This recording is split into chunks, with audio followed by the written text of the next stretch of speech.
Dragi cenjeni gledalci, lepo pozdravljeni v oddaji Za skupno dobro. Lahko bi rekli, da nas v zadnjih mesecih dogajanje v Združenih državah Amerike kar precej zaposluje, zato se nam je zdelo tudi primerno, da se ponovno pogovorimo v našem studiu z odličnim poznavalcem ameriških razmer, pa predvsem življenja naših rojakov v Združenih državah Amerike. Tako med nami toplo ponovno pozdravljam svojega dragega sodelavca in starega znanca televizije Exodus, profesorja doktorja Matjaža Klemenčiča. Matjaž, pozdravljen. Hvala lepa. Matjaža Klemenčiča seveda ni treba posebej predstavljati, saj je v naših oddajah že večkrat gostoval. Še zlasti pa se je v svoji bogati znanstveni karieri ukvarjal in se še ukvarja z dvema področjema, ki sta blizu tudi našim gledalcem in gledalkam, in sicer po eni strani s koroškimi Slovenci, tudi sam je namreč nekoliko koroški Slovenec, po drugi strani pa Slovenci v Združenih državah Amerike. Tako bi rekli, da si je o obeh področjih nabral toliko znanja, kot ga ima v Sloveniji malo kdo. Predvsem pa je tudi izjemno plodovit znanstveni pisec o teh temah in pred seboj imaš, Matjaž, že tudi dve zajetni knjigi, ki sta išli v zadnjih 2 letih in skupaj obsegata več kot 900 strani. Pa mogoče za začetek, zakaj sploh 2 knjigi in kako je naneslo, da sta postali tako obsežni? Ja, torej problem je v tem, da je prva knjiga, to je pregled zgodovine slovenske skupnosti v Iliju, Minnesota, nastajala približno 20 let. Takrat sem bil namreč prvič v Iliju, ko sem se ukvarjal z drugimi slovenskimi naselbinami, in kot vedno moraš priti tja v te naselbine in moraš postati nekako znana osebnost, familiar face, tako rekoč, če želiš, da te kdo kakorkoli že prepozna in ti potem pomaga pri delu. Tako sem zbiral gradivo za to knjigo, pravzaprav to je knjiga o zgodovini slovenske skupnosti v Iliju v Minnesoti, ki smo jo že predstavili na tej televiziji, če se ne motim, tik pred začetkom pandemije. In takrat je ta knjiga že nanesla na toliko in toliko strani, to se pravi, da nisem mogel vsega materiala, ki sem ga zbral v teh 20 letih, v to knjigo spraviti na nek način. Zato sem potem se odločil, da bom še eno knjigo napisal. Torej seveda nisem to sam delal, vse te obe knjigi sta pravzaprav rezultat dela tudi mojih študentov, Tadeja Šeruge in pa Milana Mrdženoviča za ta drugo knjigo, poleg Tadeja. Tako da je to rezultat v bistvu skupnega dela. Seveda sem jaz zbral gradivo za to drugo knjigo prav tako, in tukaj je šlo za to, da nisem mogel v bistvu spraviti v prvo knjigo tudi celotno zgodbe o politični participaciji slovenskih izseljencev v Iliju. Potem sem bil pa prepričan v to, da bo to premalo za eno knjigo.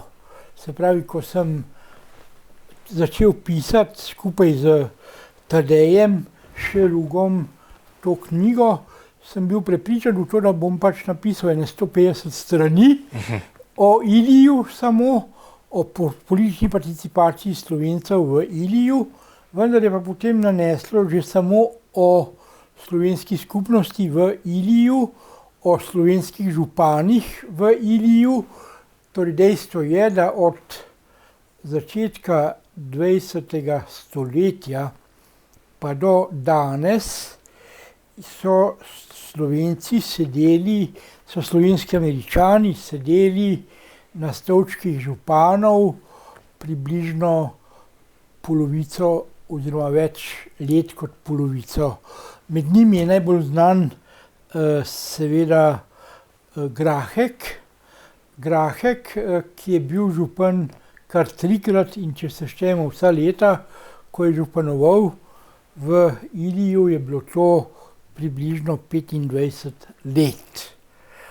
Poleg tega imamo še vsaj 18 županov, ki so pač slovenskega rodu v Iliju in ki so vse do danes pravzaprav aktivni v Iliju. Poleg tega pa vsaj polovico svetnikov, mestnih svetnikov, ki so bili tudi slovenskega porekla in ki niso bili samo slovenskega porekla, ampak so bili tudi člani številnih slovenskih organizacij, bratskih podpornih, slovenske fare v Iliju, svetega Antona, ves ta čas, tako da pravzaprav imamo tako imenovane aktivne slovenske Američane na položajih slovenskih županov v Iliju, kakor tudi svetnikov. Drugi del te knjige se nanaša na Cleveland, Ohio, na ponovno prevetritev torej slovenske skupnosti v Clevelandu s posebnim ozirom na politično participacijo slovenskih Američanov, se pravi mestni svetniki, župani in tako naprej. No, tukaj, za razliko od Ilija, ki ima pač polovico in več prebivalstva slovenskega porekla, je vendarle v Iliju bilo, je vendarle v Clevelandu tukaj tako, da je bilo Slovencev oziroma slovenskih Američanov približno dobro 10, 8 ali pa še manj procentov, pa vendarle so tudi tukaj odigrali slovenski Američani pomembno vlogo.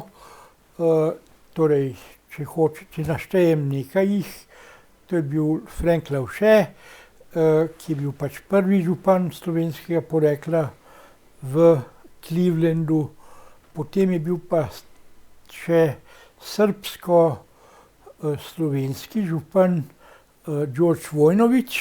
Oba sta potem nadaljevala svoji karieri kot guvernerja Ohaja in tudi zvezdna senatorja v Washingtonu, tako da sta oba imata zelo pomembno vlogo.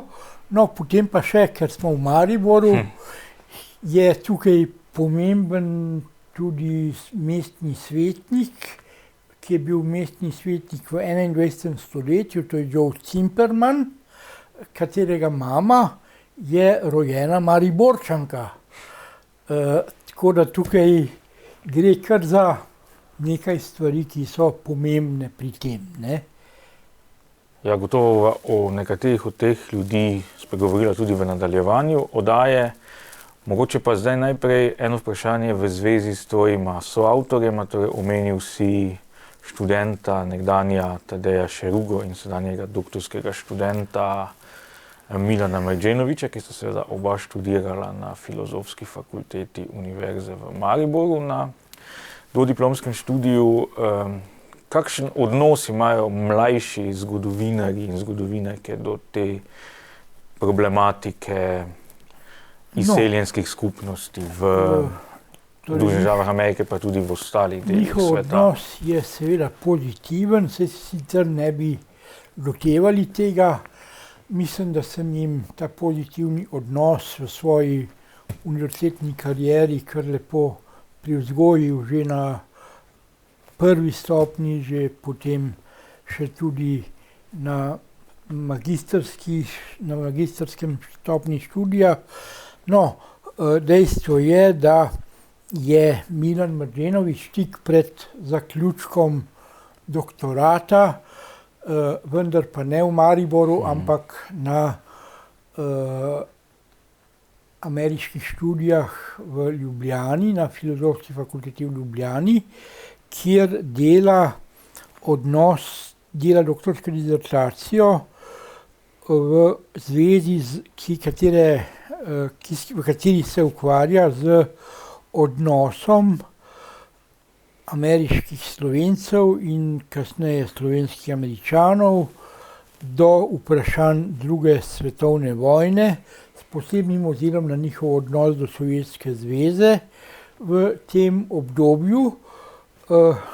Tukaj gre v bistvu za 3 slovenske Američane, katerim je posvetil posebno pozornost v tej svoji disertaciji. To je Ruy Adamič, o katerem vemo veliko, ampak vendarle je kolega uspel zbrati nove stvari o njem na podlagi dejstva, da imamo zdaj digitalizirano ameriško časopisje in je lahko tako dobil dela kaj so pisali o njem po celi Ameriki, v celotnem ameriškem časopisju. Potem ima podoben problem je Ivan Molek, človek, ki je bil sicer socialist v Ameriki, vendar pa je bil desni socialist, tako da se je obrnil, čeprav je bil urednik Prosvete, ki je pač levo usmerjeni časopis v Ameriki, se je potem obrnil zoper partizane, Tita in tako naprej. In je potem seveda izgubil službo in tako dalje. Tukaj gre zlasti za stvari, pri katerih potem sam Milan Mrdenović opiše organizacije, ki so delovale proti Adamiču ali pa proti Molku in tudi za oba, to se pravi organizacije med ameriškimi Slovenci, kot tudi v celotni Ameriki. Tretji, ki ga obravnava, je pa tudi znana osebnost iz mojih knjig, to je Jurij Trunk, pri čemer je na podlagi kolumne, ki jo je objavljal v Amerikanskem Slovencu, opisal, kakšno je bilo njegovo stališče zlasti do Sovjetske zveze. Pri tem je zanimivo, da je kot katoliški duhovnik doma iz Koroške vendarle gledal v sovjetski Rusiji še vedno rešitev za koroške Slovence. Se pravi, tukaj je pa povezava med mojimi dejavnostmi očitna, ne? In tukaj je potem tudi Milan to stvar opisal.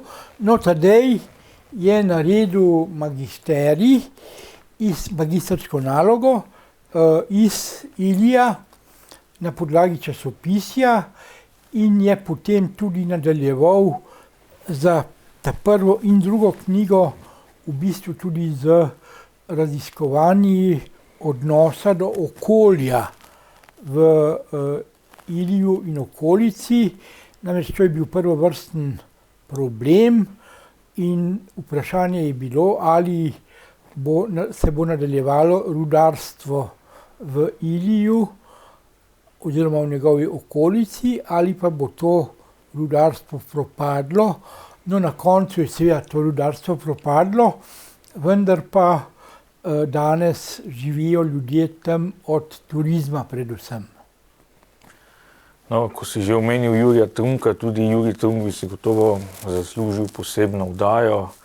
Zdaj mislim, da smo sicer 150-letnico njegovega rojstva že zamudili, ampak bo pa 50-letnica smrti v relativno kratkem in bomo mogoče takrat se tej res zanimivi osebnosti bolj posvetili. kot si rekel, seveda obe fazi sta zelo zanimivi. Koroška, v bistvu zadnji slovenski župnik v Beljaku, cerkev Svetega križa na Peravi. Potem pa tudi zelo dolgo obdobje še, ko deluje v Združenih državah Amerike, in to bi gotovo bilo tudi za naše gledalce izjemno zanimivo. Vendar si zdaj v dosedanjem teku oddaje že večkrat omenil ta dva pojma, ameriški Slovenci in slovenski Američani. Zdaj večina naših gledalcev pozna pojem ameriški Slovenec, ki se še vedno uporablja v medijih, večinoma. Kakšna je pravzaprav razlika med tema dvema pojmoma? Mislim, da pravzaprav gre pri tem za slovenske Američane, tudi kadar pri nas v medijih uporabljamo izraz ameriški Slovenci, gre pri tem za Slovence, ki pa izgubljajo jezikovno komponento. Se pravi, to pomeni, to so slovenski Američani, ki so rojeni v Ameriki, ki večina ljudi slovenskega porekla je seveda danes rojenih v Ameriki in tudi zelo slabo razume slovenski jezik, vendar pa delujejo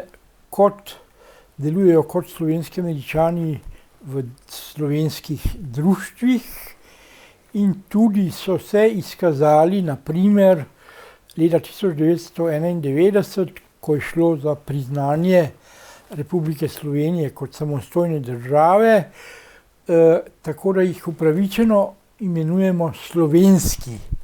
Vendar pa tukaj gre za Američane, se pravi za ameriške državljane seveda, ki se tudi čutijo kot oboje, se pravi, to pomeni, da sicer se zavedajo slovenskega porekla, obiskujejo Slovenijo, vendar pa hkrati živijo polno življenje Američanov.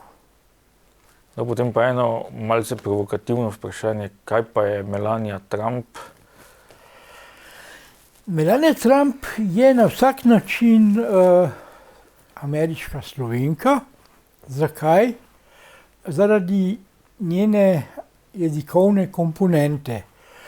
Čeprav torej tudi, mislim, malce zašalo, malce zares, govori zelo slabo torej angleško, hkrati pa ji moramo napraviti poklon v tem smislu, da je njen sin Baron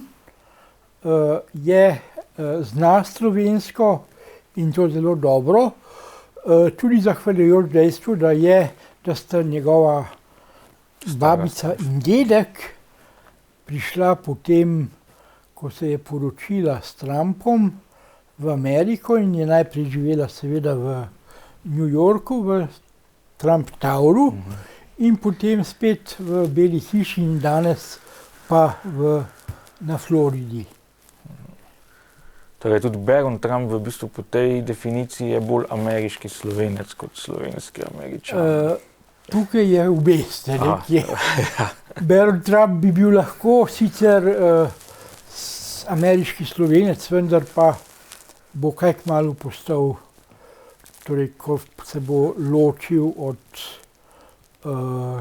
družine, še zlasti od babice in dedka, bo potem pač postal slovenski Američan. Vendar pa se bo zavedal slovenskih korenin in domnevam, da ga bo zdaj, ko ni več prva dama, da bosta pač prišla tudi v Slovenijo na obisk. No, zanimivo. Ampak mislim, da si zdaj to dobro pojasnil in da zdaj gledalkam in gledalcem je tudi ta razlika precej jasna po tej zelo nazorni razlagi. Dobro, zdaj pa če greva malce v zgodovino, o kateri seveda govorita tvoji knjigi. Zdaj, ko so Slovenci prihajali v Ameriko, so verjetno bili dvakrat tujci. Najprej jezikovno kot Slovenci, kot Slovani, drugič pa tudi versko kot katoličani. S čim je bilo več težav, ko so Slovenci prihajali v Združene države Amerike? Ja, vsekakor je bilo kar nekaj težav, tudi v zvezi z njihovim verskim življenjem. Oni so katoličani, seveda, z izjemo tistih v Betlehemu, ki so pač evangeličani, ne? Ampak vendarle, če se omejimo na katoličane, potem moramo ugotoviti to, da so zanje, da so na njihovo pobudo pravzaprav župniki, ki so prišli, duhovniki, ki so prišli v Ameriko, potem tudi osnovali župnije. Zdaj, vprašanje je, ali je katoliška hierarhija podpirala ohranjanje etnične identitete med temi etničnimi skupnostmi v ZDA, če pač govorimo zdaj na splošno. Lahko rečemo, da imamo tukaj dva pola tega. Na eni strani gre za ravno v tem delu Amerike imamo dva pola, to se pravi, gre za po eni strani za Johna Irelanda, ki je bil potem škof v St. Paulu in potem kasneje nadškof St. Paulske nadškofije, ki je pravzaprav zagovarjal čim hitrejše asimiliranje torej katoličanov v tako imenovani mainstream, se pravi, da bi pač uporabljali angleški jezik pri bogoslužju in tako naprej. Po drugi strani imamo pa istočasno tako rekoč škofa nadškofa iz Milwaukeeja, to je Kacerja, ki mimogrede prišel v ZDA skupaj z Pircem, ki ga je pač tja pripeljal skupaj z skupino slovenskih študentov teologije, vendar pa je potem zrastel po hierarhiji, bil je sicer seveda Nemec, kot že samo ime pove, ne? In je zagovarjal to, da bi pač ohranili nemško etnično skupnost, hkrati s tem je pa zagovarjal tudi ostale skupnosti, da bi ohranile to etnično identiteto. Tukaj je zlasti zanimivo tudi to, da je podpiral Poljake v svoji škofiji pri tem, pa tudi Slovence v Wisconsinu, v Milwaukeeju samem je, pa še nekaj je župnij tam ob samem Michiganskem jezeru, ki so ravno zato tudi ohranile v večji meri svoj slovenski značaj. Zdaj, prevladal nekako ni nihče, tako rekoč, ne, oba dva sta se nekako trudila vsak za svojo ideologijo pri tem, ne, in tudi prihajalo do precejšnjih korespondenc med njima in podobnih zadev. Ohranili so pa ohranjanje etnične identitete, je pa značilnost tudi skupnosti v Minnesoti, torej v severni Minnesoti imamo morda še danes 7 skupnosti, etničnih skupnosti, kakršna je med njimi irijska je največja in tudi najbolj prosperira še danes, in tukaj se tudi zavedajo njeni župljani svojega porekla. Jaz upam, da mi bo uspelo na podlagi teh 2 knjig spraviti skupaj enih 250 strani angleškega teksta in da bom potem lahko to objavil pri Minnesota Historical Society. Če ne bi bilo tega covida, bi imel ta projekt že na poti, tako rekoč, vendar pa se to ne da po internetu delati, ker pač je potreben dogovor z samo Minnesota Historical Society, zato da bi to potem tudi objavili. No, seveda tudi ti duhovniki, ki so spremljali izseljence, niso padli z neba oziroma niso bili že tam in so pripadali tudi sami različnim evropskim jezikom, narodom. Recimo v newyorški nadškofiji je še nedavno tega bil problem to trenje med duhovniki in verniki irskega na eni strani in italijanskega na drugi strani porekla, ko je en irski gangster lahko imel katoliški pogreb, medtem ko ga pa Goti, ki je bil Italijan, pa mu ga niso dovolili. Ali so imeli tudi slovenski katoliški verniki težave s kakšnimi škofi ali duhovniki, ki so pripadali drugim etničnim skupnostim, ali teh problemov ni bilo? Ne da bi, jaz nisem zasledil kakšnega problema v zvezi s tem. Rečemo lahko, da so v bistvu škofje tisti, ki so odločali o tem, kdo bo v določeni fari župnikoval, In zanimivost je seveda dejstvo, da so torej tako imenovani politični emigrantje, ki so prihajali v Minnesoto še po drugi svetovni vojni, so potem bili nastavljeni za župnike v Iliju.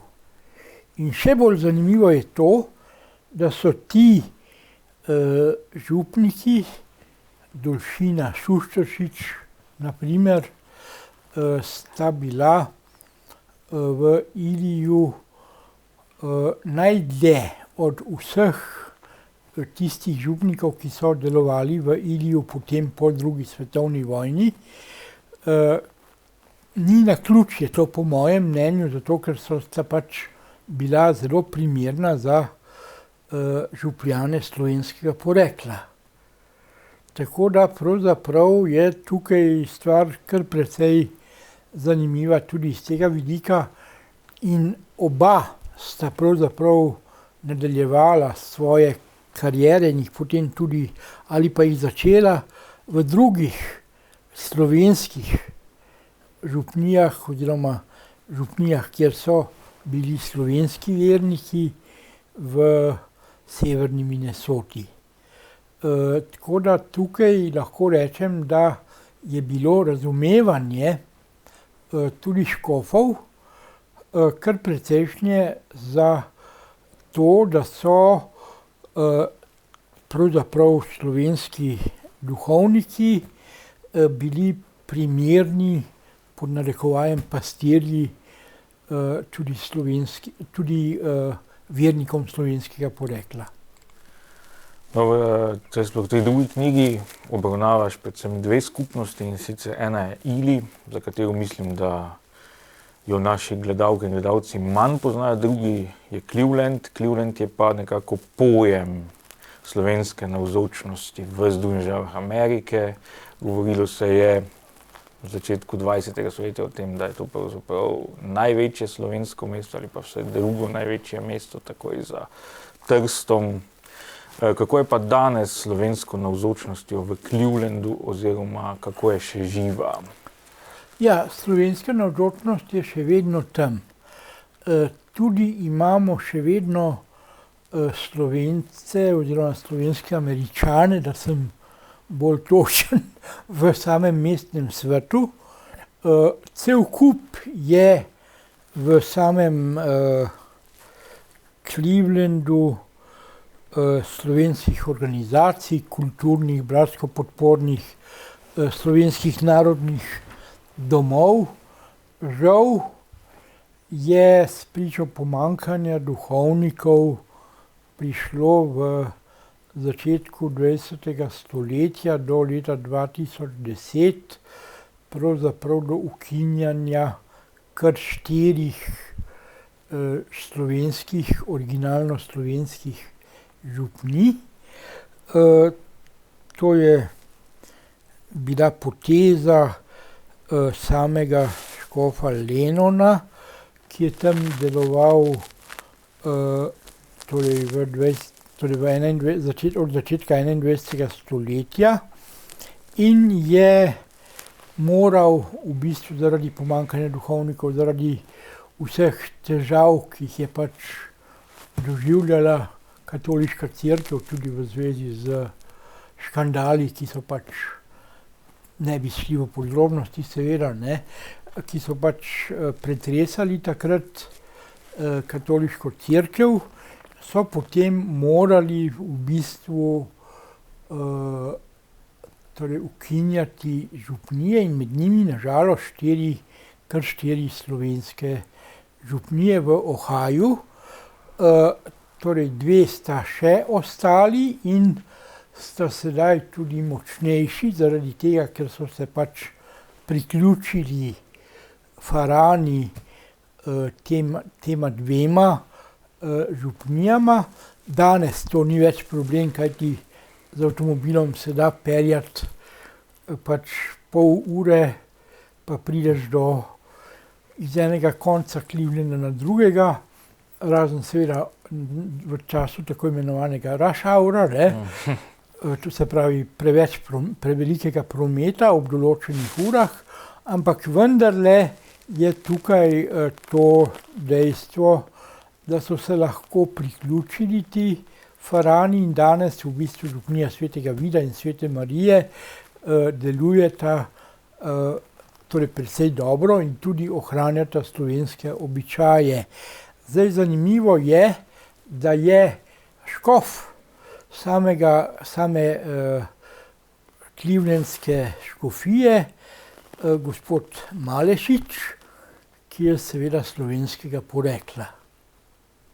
Tako da je tudi to nekaj, kar je zanimivo. Morda, ko bom naslednjič v Clevelandu, ga bom šel obiskat, da bom videl, koliko pravzaprav se zaveda še slovenskega porekla svojega, ne. Vsi skupaj si želimo, da bo to čim prej mogoče, ne glede na trenutne okoliščine. Ja. Zdaj se pa, ker se čas hitro izteka, se posvetiva še drugi krovni temi tvoje knjige, to je sodelovanje v političnem življenju Slovencev, zlasti iz Ilija in Clevelanda. Za začetek osnovno vprašanje, Slovenci so dejansko v Združene države Amerike iz domovine, predvsem s Krajinske, prinesli to politično razdeljenost. Po drugi strani so se pa seveda tudi v Združene države Amerike vključili v tamkajšnje politično življenje, ki je bilo že takrat, tako kot je danes, v glavnem razdeljeno med 2 stranki, čeprav je v prvi polovici 20. stoletja bilo mogoče celo bolj pestro to strankarsko življenje zaradi socialistov, ki si jih omenil, pa tudi napredne stranke. Kakšne so bile te politične izbire Slovencev skozi čas, oziroma kateri ameriški stranki so se v glavnem priključevali ali jo volili?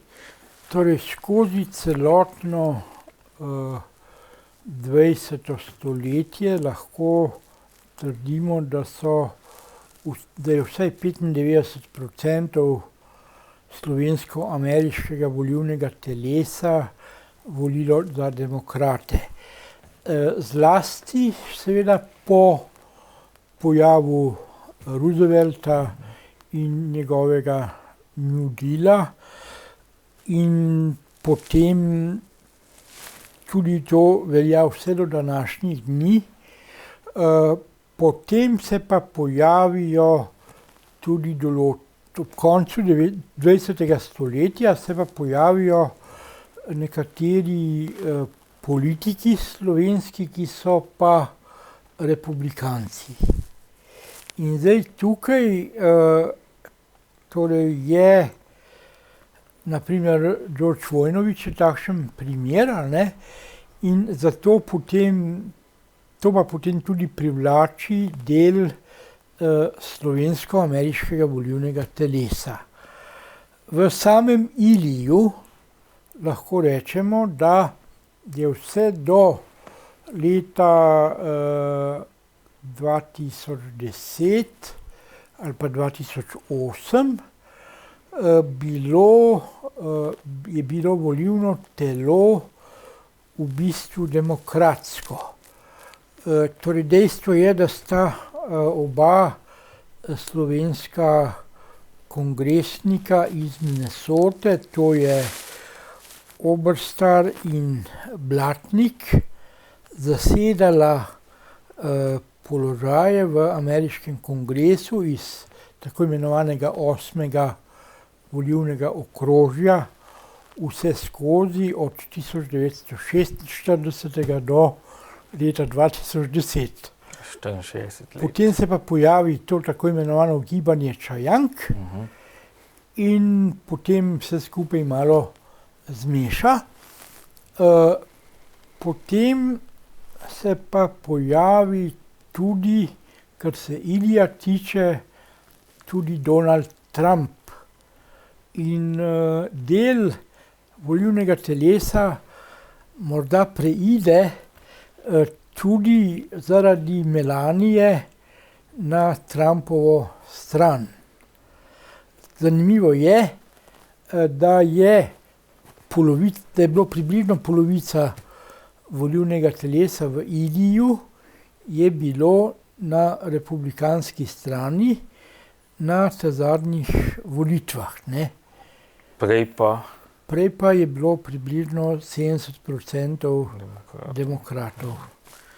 Tako da to je kar precejšen preobrat, ki pa se sicer dogaja, torej mislim, tudi izven Ilija, v tem 8. volilnem okraju, tudi na celotnem Iron Rangu, to se pravi v celotni severni Minnesoti, se ta preobrat dogaja vse do današnjih dni. Zdaj, kar se tiče Clevelanda, pa moram reči, da sem se pogovarjal z obema stranema in da se ne, kot bi temu rekli, oni pretirano ne lajkata.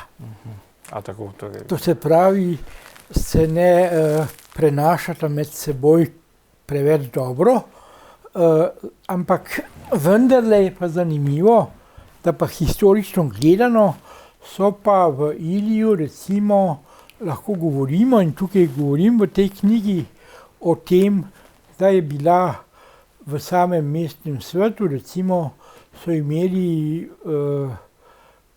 takih 60% tega časa, v kateri govorimo tudi 20. in 21. stoletja, so imeli Slovenci, slovenski Američani večino v mestnem svetu in so tako tudi delovali.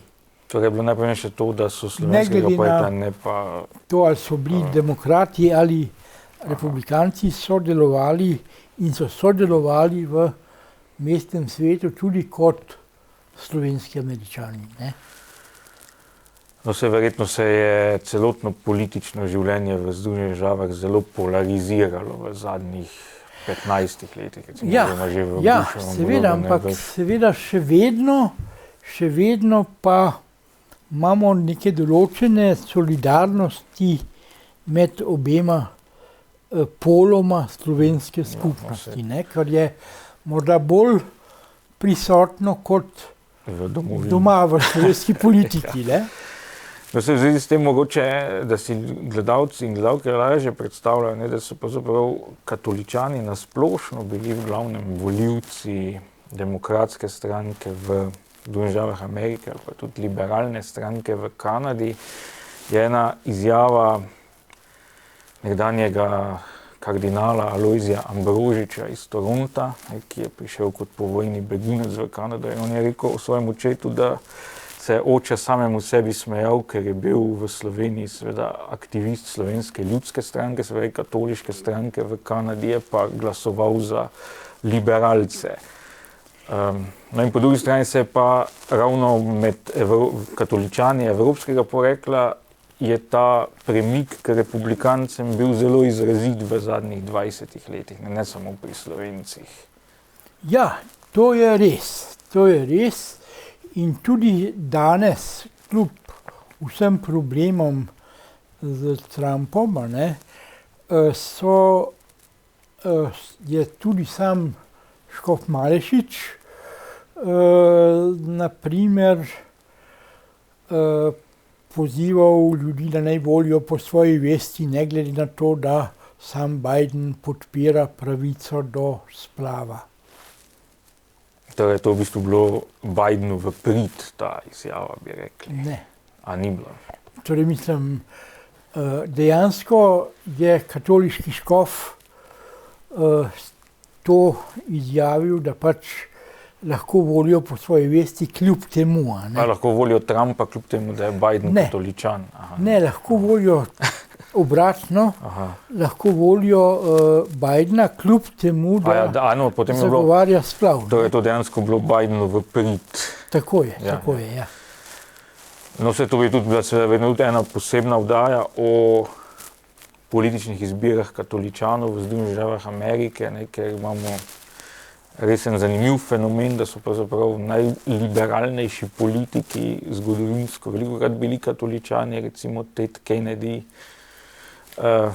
kar je za evropske razmere tudi včasih bilo nenavadno, čeprav se je mogoče to v zadnjih desetletjih tudi spreminjalo.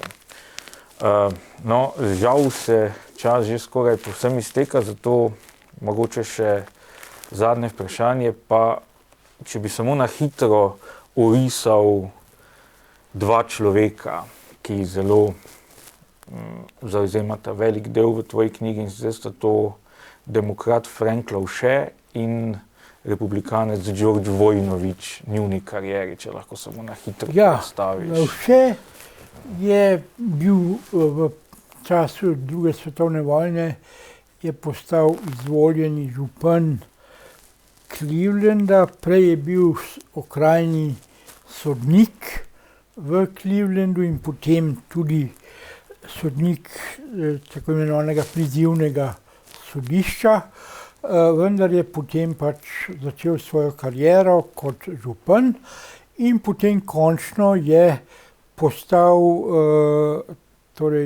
guverner, 5-kratni guverner države Ohio. Izgubil je samo enkrat volitve, to je 48. leta, ko je bilo leto nasploh slabo za demokrate, vendar je potem ponovno pridobil mandat še 4-krat po 2 leti. No in potem je pa postal še senator v ameriškem zvezdnem senatu. Zanimiva sta dve stvari o njem iz slovenskega vidika.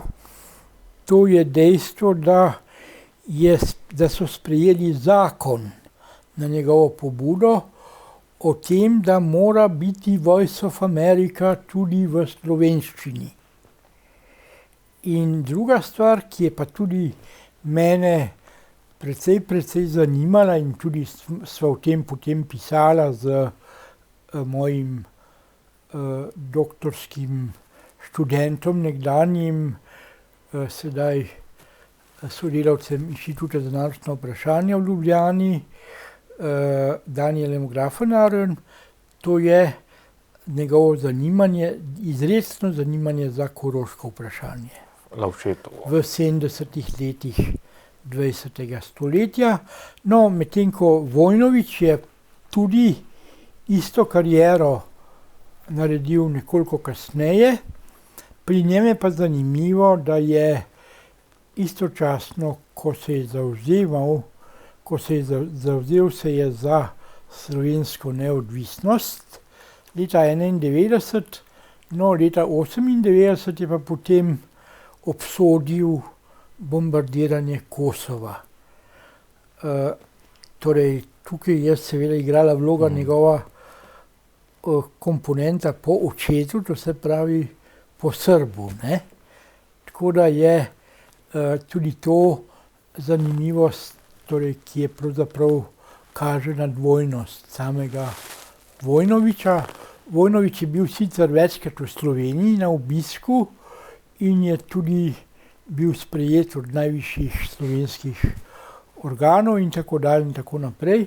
No, zanimivo je pa tudi to, da sta si zdaj pred kratkim dopisovala z senatorko Amy Klobučar, katere oče je doma iz Ilija, z predsednikom Pahorjem.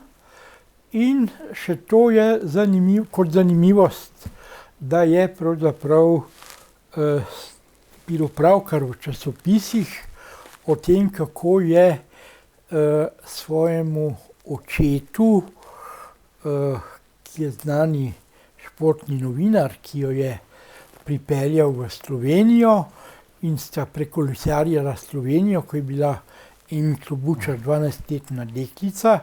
In pravkar je bilo tudi v časopisih, kako je za praznike prinesla svojemu očetu, ki je zdaj že 92 let star, potico. Ja, no pa še zelo hitro zadnje vprašanje. Letos bomo praznovali 30. obletnico slovenske državnosti. Večkrat si v teku te oddaje omenil prispevek slovenskih Američanov k prizadevanjem za mednarodno priznanje. Če jih zelo na hitro povzameš, kaj so bili najpomembnejši njihovi koraki v tej smeri? Od 90-ih let, to se pravi od konca 80-ih let, pravzaprav, ko se je začela demokratizacija Slovenije, so slovenski Američani organizirali svoje organizacije. Tukaj spomeni dve organizaciji. Ena je bila za podporo tako imenovani pod narekovajem desnici in druga, ki je bilo pravzaprav vseeno, kdo bo dobil volitve, torej na Slovenskem, samo da se bo Slovenija demokratizirala. Potem, ko je šlo pa za mednarodno priznanje Slovenije, pa je slovenska skupnost pravzaprav delovala enotno. Delovala je torej na ta način, da je pozivala vsak svojega kongresnika, da naj pozove predsednika Busha za priznanje Republike Slovenije kot neodvisne in samostojne države in da naj pravzaprav prispeva svoje k torej priznanju tega in zato, da bi prišla Slovenija v Združene narode in tako dalje in tako naprej. Zanimivo je, da so potem isto vajo, tako rekoč, ponovili tudi, ko je šlo za slovensko pristopanje v NATO. Seveda tukaj ni bilo tako enotno in tudi ne tako uspešno kot pri vprašanju priznanja Republike Slovenije kot samostojne neodvisne države. Zanimivo je, da je tukaj tudi Dimitrij Rupel priznal prispevek skupnosti kot operativec, še seveda, ne. Ki je bil takrat veleposlanik. Tako. Ne. Torej kot zunanji minister. Že prej kot zunanji minister, ne. Ja, zelo zanimivo. ogromno tem sva odprla, kar nekaj idej za nove oddaje se je porodilo, gotovo bo še kdaj priložnost. Za danes pa se ti, dragi Matjaž, zahvaljujem za vse te uvide, ki si jih delil z nami. Mislim, da so bili res zanimivi, da si marsikaj zelo nazorno predstavil. Veliko tega pa seveda lahko gledalke in gledalce najdejo tudi v tvojih knjigah in upam, da bodo po njih tudi posegli. Gledalke in gledalci, vam pa se zahvaljujem za vašo pozornost in spremljajte naše oddaje še naprej in se tudi srečamo ob podobni priložnosti. Nasvidenje. Hvala lepa.